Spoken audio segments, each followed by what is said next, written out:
Hello everyone, मैं हूं doctor Ashwini Gaurav, director orthopaedic and joint replacement and sports injury, जीवनदान health, Patna. आज के इस वीडियो में हम लोग डिस्कस करेंगे एसीएल लिगामेंट के बारे में। अभी कई पेशेंट्स हमारे आते हैं जिनको पता चलता है कि एसीएल की उनकी इंजरी हुई है और वो किसी तरह पता करते हुए मेरे पास आते हैं। उनमें से कई लोगों को पता ही नहीं होता है कि एसीएल लिगामेंट होता क्या है या उसकी इंजरी से क्या फ़र्क पड़ता है।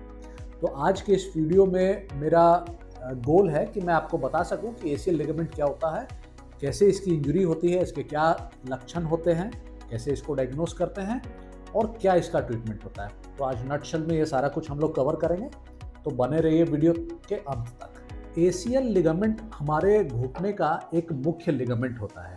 लिगामेंट यानी एक तरह की रस्सियाँ होती हैं। ये जो हमारा घुटना है, जैसे ये दाहिना घुटना है, तो दाहिना घुटना दो हड्डियों से बना है, एक फीमर की हड्डी, एक नीचे टिबिया की हड्डी, एक सामने में ये पटेला होता है जो चक्री वाली हड्डी होती है। तो ये दोनों हड्डियां टिबिया और फीमर आपस में 4 लिगामेंट्स यानी 4 तरह की रस्सी से जुड़े होते हैं, बंधे होते हैं। तो इन 4 लिगामेंट्स में से एक मुख्य लिगामेंट होता है एसीएल यानी कि एंटीरियर क्रूशिएट लिगामेंट। ये लिगामेंट घुटने के अंदर में होता है, जैसा कि देख पा रहे होंगे। ये जो लिगामेंट है यही एसीएल है। ये बाहर में जो लिगामेंट है ये एमसीएल है। इसी तरह से ये जो लिगामेंट ऊपर नीचे अटैच्ड है ये एलसीएल है और पीछे लिगामेंट ये पीसीएल है। एसीएल लिगामेंट जो घुटने के अंदर होता है उसका मुख्य काम होता है टिबिया को फीमर पर आगे स्लाइड करने से रोकना, क्योंकि ये फीमर में पीछे अटैच्ड होता है और टिबिया में आगे अटैच्ड होता है।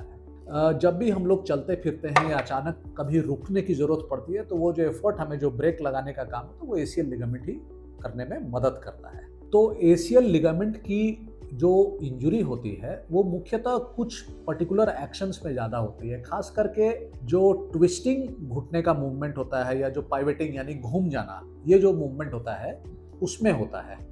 तो ये लोगों के साथ होता है, जैसे किसी ने हाई जंप किया और वो जब लैंड किए ज़मीन पे हल्का सा घुटना ट्विस्ट हुआ और वहाँ पर एसीएल लिगामेंट टूट जाता है। कभी कभार रोड ट्रैफिक एक्सीडेंट्स में पैर फंसने के कारण और शरीर घूम गया उसके ऊपर, उसके कारण टूट जाता है एसीएल। इवन सीढ़ियों से गिरने के कारण या कभी कभार माइनर इंजरीज में भी एसीएल लिगामेंट टूट जाता है।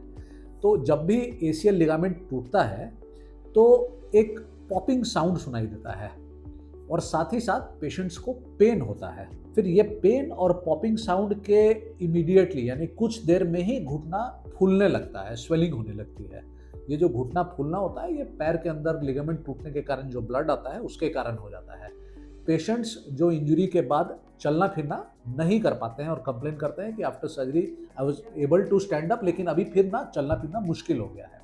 तो ये होता है क्योंकि घुटना फूल जाता है और काफ़ी पेनफुल हो जाता है। जैसे ही घुटना फूल जाएगा तो धीरे धीरे करके घुटना का जो मूवमेंट है वो रिस्ट्रिक्ट होने लगता है, यानी चूंकि टाइट घुटना हो जाता है। जब पेशेंट्स हमारे पास इस कंडीशन में आते हैं तो हमारा पहला टारगेट रहता है कि पेशेंट को कंफर्टेबल और पेन से रिलीफ कराना। तो शुरुआत का जो कुछ दिन है, 5 दिन या 7 दिन, उतने समय के लिए पेशेंट्स को हम लोग नी इमोबिलाइज करने की सलाह देते हैं, यानी थोड़ा रेस्ट करें, कुछ पैर में जो घुटने का बेल्ट आता है उसको लगाएं, आइस से सिकाई करें और फिर कसरत यानी एक्सरसाइजेज दोबारा शुरू करते हैं। तो ये जो इनिशियल फेज होता है पेन का, स्वेलिंग का, ये अगले 2 हफ्ता या करीब 3 हफ्ता में चला जाता है। जब ये 2 हफ्ता या 3 हफ्ता बीत जाता है तो पेशेंट्स को एक नए सिम्टम का एहसास होता है और ये जो सिम्टम होता है, ये मुख्य सिम्टम होता है, ये होता है इंस्टेबिलिटी यानी घुटने में लचक। पेशेंट को एहसास होने लगता है कि जो मेरा घुटना इंजरी के पहले जितना मजबूत लगता था या कॉन्फिडेंस था चलने में, वो ख़त्म हो गया है। ऊपर नीचे उबड़ खाबड़ ज़मीन पर चलने में या फिर स्टेयर्स पर पेशेंट को एक फीलिंग होता है कि मेरा घुटना शायद गिव अवे कर देगा, गिर जाएंगे, सॉर्ट ऑफ फीलिंग होने लगता है। इवन जल्दी चलना, दौड़ना, ये सब काफ़ी कॉन्फिडेंस कम हो जाता है। पेशेंट को इंस्टेबिलिटी का हमेशा डर बना रहता है। तो ये जो सिम्टम्स है ये आफ्टर 3 वीक्स या कभी कभी 4 वीक्स में पेशेंट्स एहसास करने लगते हैं। तो मुख्यतः पेशेंट जब ये इंस्टेबिलिटी होने लगता है तो फिर कंसर्न रहते हैं। चूँकि लिगामेंट टूटा है और इनिशियल अगर किसी ने एक्सरे कराया तो एक्सरे नॉर्मल आता है, तो कई बार पेशेंट्स को लगता है कि मेरा घुटना सही है। और जब इंस्टेबिलिटी होता है तो फिर हम लोग नेक्स्ट स्टेप होता है कि एक एमआरआई जांच करा के देखते हैं। एमआरआई जांच जो होता है वो बॉडी के सॉफ्ट टिश्यूज़ के लिए होता है, यानी हड्डी के अलावा जो बाकी चीज़ें होती हैं, तो जैसे कि लिगामेंट्स, टेंडन्स, कार्टिलेज, मेनिस्कस, इस तरह की चीज़ों के लिए हम लोग एमआरआई कराते हैं। और जब हम लोग एमआरआई कराते हैं तो उसमें हम लोग देखते हैं कि एसीएल लिगामेंट विजिबल है या नहीं। तो जैसे कि हर एक लिगामेंट जो इंटैक्ट होता है वो एक अच्छा थिक ब्लैक लाइन जैसा हमें कॉर्ड जैसा स्ट्रक्चर दिखाई देता है एमआरआई में। परंतु अगर ये जो कॉर्ड लाइक स्ट्रक्चर जितना थिक होना चाहिए उतना नहीं है, हेजी हो गया है या फिर एब्सेंट है, इसका मतलब होता है कि एसीएल लिगामेंट या तो पार्शली या कंप्लीटली टूट चुका है। यूजली जो एसीएल लिगामेंट होता है वो अपने ऊपर के हिस्से यानी फीमर के साइड से टूट जाता है और ग्रेविटी के साथ नीचे गिर जाता है, और इसी कारण वो एसीएल लिगामेंट के हील होने की संभावना ऑलमोस्ट नील होती है। तो अभी हम लोग जब डायग्नोसिस बना लिए हैं, सिम्टम्स भी है पेशेंट्स को, तो नेक्स्ट स्टेप हमारा होता है इलाज का। एसीएल लिगामेंट का जो ट्रीटमेंट होता है वो पेशेंट के सिम्टम्स पे निर्भर करता है। कई पेशेंट्स जिनको एमआरआई में पार्शियल टियर लिखा है वो हमारे पास आते हैं तो उन्हें कोई इंस्टेबिलिटी नहीं रहती है, यानी वो सिर्फ अपने एमआरआई को लेकर कंसर्न रहते हैं। तो उस कंडीशन में हम लोग पेशेंट्स को सलाह देते हैं कि आप पहले कुछ दिनों तक फिजियोथेरेपी, रिहैबिलिटेशन कराएं और फिर असेस करें कि आपको फर्दर उसको ट्रीटमेंट करने की ज़रूरत है भी या नहीं। पर जब भी कंप्लीट टियर हो जाता है तो जो पेशेंट्स आते हैं वो इंस्टेबिलिटी के साथ ही आते हैं। साथ ही साथ क्वाड्रिसेप्स मसल जो कि मुख्य मांसपेशी होती है घुटने के मूवमेंट करने के लिए, उसमें भी वेस्टिंग यानी दुबलापन शुरू हो जाता है। इस कंडीशन में जब हम लोग पेशेंट को एग्जामिन करते हैं तो पाते हैं कि एंटीरियर ड्रॉ टेस्ट जो कि एक टेस्ट होता है जिसमें हम लोग टिबिया को फीमर पर आगे की ओर स्लाइड करके देखते हैं, तो ये पॉजिटिव हो जाता है क्योंकि एसीएल लिगामेंट उस टिबिया को रोकने के लिए अपने जगह पर है ही नहीं। तो जब हम लोग टिबिया को आगे पुल करते हैं तो टिबिया पूरा आगे आने लगता है। तो अगर हमें टिबिया आगे स्लाइड दिख रहा है यानी एंटीरियर ड्रॉ टेस्ट पॉजिटिव है, एमआरआई में कंप्लीट एसीएल टियर दिखाई दे रहा है, साथ ही साथ पेशेंट्स बता भी रहे हैं कि उन्हें इंस्टेबिलिटी हो रही है, तो हम लोग इसकी सर्जरी का उनको सलाह देते हैं। अभी एसीएल लिगामेंट की जो सर्जरी होती है वो एक अर्थ्रोस्कोपिक टेक्निक से होती है यानी दूरबीन विधि से होती है। सबसे पहले पेशेंट को एनेस्थेटाइज कर दिया जाता है। इसके लिए स्पाइनल एनेस्थीसिया दिया जाता है जिससे पेशेंट को अपने कमर के नीचे वाले हिस्से का एरिया कुछ घंटों के लिए सुन्न हो जाता है और उन्हें दर्द का एहसास नहीं होता है। हम लोग पेशेंट के घुटने से हैमस्ट्रिंग मसल या फिर एड़ी के पास से पोरिनस लॉन्गस मसल इसको हार्वेस्ट करते हैं और इस मसल के जो टेंडन होते हैं उसे हम लोग ट्रिप्लिकेट या क्वाड्रुपल करके एसीएल लिगामेंट बनाते हैं।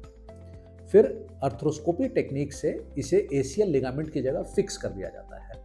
अभी इस लिगामेंट को फीमर के साइड में यानी ऊपरी हिस्से में एक एंडो बटन के द्वारा फिक्स किया जाता है और टीबियल साइड में यानी कि नीचे के हिस्से में आइदर एक स्क्रू या फिर एक और बटन के द्वारा फिक्स किया जाता है। मोस्ट ऑफ द टाइम हम लोग स्क्रूज यूज करते हैं, खास करके ऐसे स्क्रूज जो शरीर में ही घुल जाते हैं, गल जाते हैं। इन स्क्रूज को बायो स्क्रू कहा जाता है।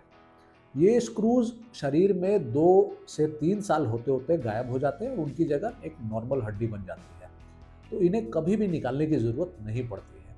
तो मोस्ट ऑफ द केसेस में हम लोग फीमर साइड में एंडो बटन और टिबियल साइड में बायो स्क्रू यूज़ करते हैं और लिगामेंट को फिक्स करते हैं। जैसे ही सर्जरी कंप्लीट होती है और नया लिगामेंट फिक्स हो जाता है, उसी समय घुटने की जो इंस्टेबिलिटी, जो घुटना आगे लचक रहा था, वो फिक्स हो जाता है। पर ट्रीटमेंट यहीं पर फिनिश नहीं होता है। हमारा ट्रीटमेंट तब फिनिश होगा जब ये जो ग्राफ्ट मैंने प्लेस किया है एसीएल की जगह, वो हड्डी के साथ जुड़ जाएगा और वो एक नेचुरल एसीएल लिगामेंट की तरह बन जाएगा। इस प्रोसेस को लिगामेंटाइजेशन बोला जाता है। ये प्रोसेस करीब 3 महीना या मे बी 4 महीना लेता है। हम लोग कॉशियसली पेशेंट्स को सलाह देते हैं कि आप एटलीस्ट 6 महीने तक कोई भी स्पोर्ट्स एक्टिविटी ना करें। पर क्या 6 महीने तक कुछ भी एक्टिविटी नहीं करनी होती है? इसका भी लोगों को एक मन में सवाल आता है। तो ऐसा नहीं है फ्रेंड्स।